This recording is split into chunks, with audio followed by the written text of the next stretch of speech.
seam. Thought about it. Instead, he'll bring it right back out for Jameer Nelson. Hook pass. Oh, Ingram read it beautifully. Defense to offense. What is going on, guys? Welcome back to Rebuilding the Lakers, and I hope you guys are enjoying this NBA offseason as much as I am. It's really just been amazing for so many different teams, and with this most recent really debacle with Kyrie Irving wanting to get traded, and Chauncey Billups even said that when he was interviewing for the Cavaliers GM job that he knew Kyrie was gonna request a trade, and that's probably why he didn't sign there. And that really stalled the Cavaliers offseason because they weren't able to get a GM, therefore they weren't able to make moves. And the Lakers had an awful GM last year as our management was really bad. But now that we have Rob Pelinka and we have Magic Johnson, I'm slowly starting to gain my trust in Magic, because if you guys have been up with the channel for just a couple of games, you know that I didn't really like Magic just because he traded D'Angelo Russell. But of course, who was I to question Magic, because he obviously had a plan. My big issue with trading D'Angelo Russell was the fact that Jordan Clarkson would now have to be the starter. With us drafting Lonzo, I would assume that it would be Lonzo Ball and then D'Angelo Russell at the 2.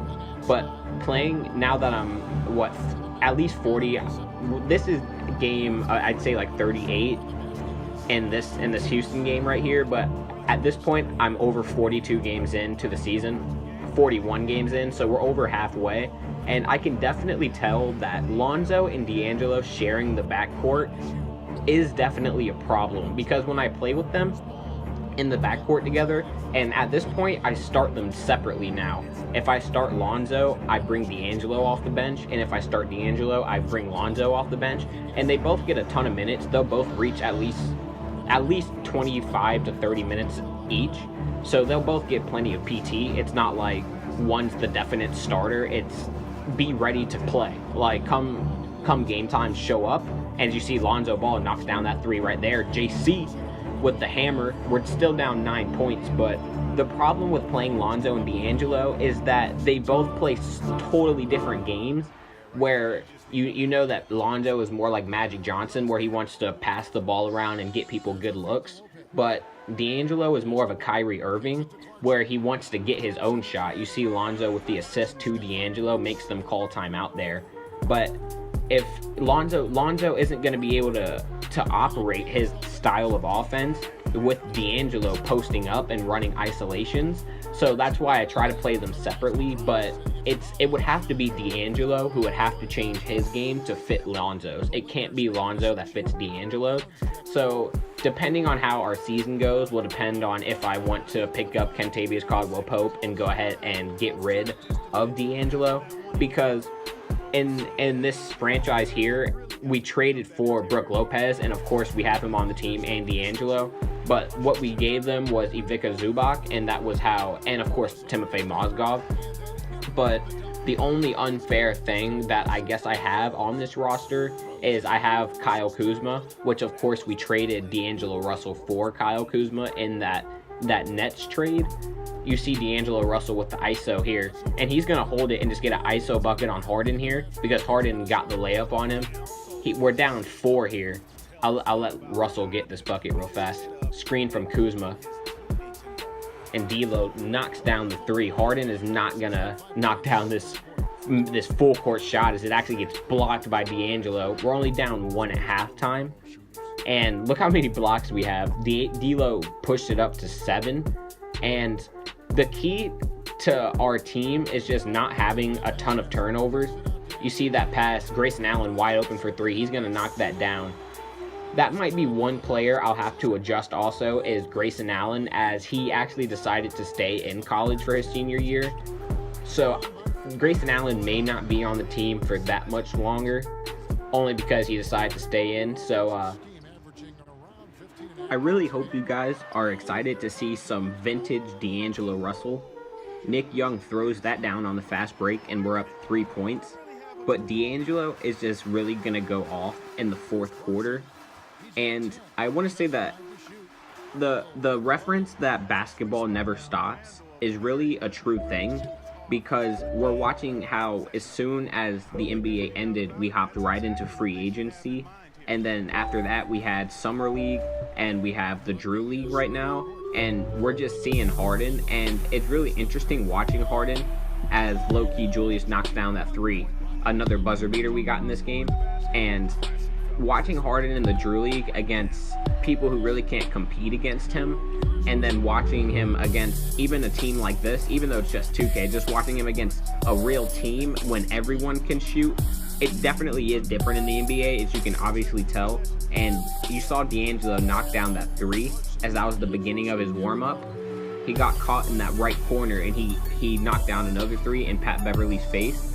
And Harden is really going to start responding, and him and Harden are going to start a duel.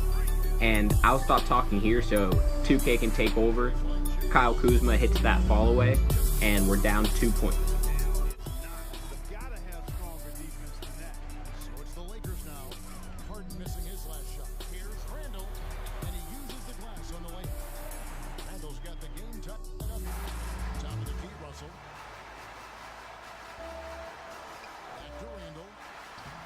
Russell picking up the assist. And it's now 23 points for Julius Randle.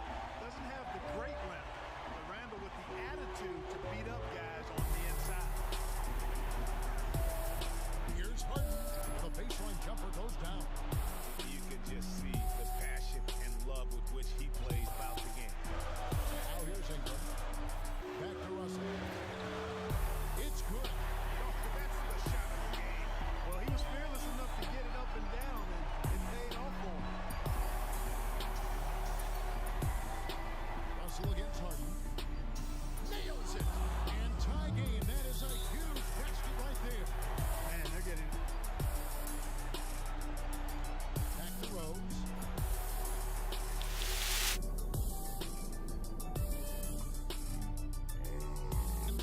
Oh, and he had a chance to win it right there, but couldn't get it to fall. Regulation is ended. you at the defensive end first. And that's what we're seeing here. You called it, Greg. As much offense as we saw early. Rose dishes to Harden. Feeds to Muhammad. They set the screen. Yes, and it's Rose with the assist that time. And that's now 18 points. Pass the ball. Now here's Randle. He's covered closely. And you know, after playing a year at Duke, Ingram is used to. Now here's Ingram. Muhammad covering. And Ingram is always ready to score.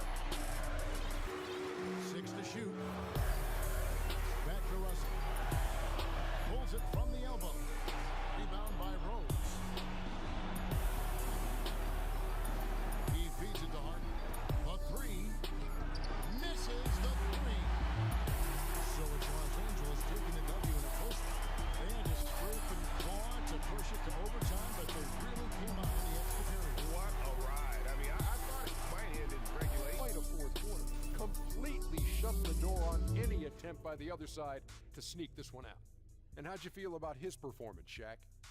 Reminds me of myself. His field goal percentage was all the way up in the 60s. Not that I like talking about myself, but it was a very steady night for So D'Angelo Russell caught fire. We went into overtime because Derrick Rose missed his attempted three to win the game at the end of regulation, and therefore he didn't want to take that shot at the end of overtime, which forced Harden into a difficult shot that was definitely makeable, and he definitely would have taken it if he had gotten it to go, but he did not.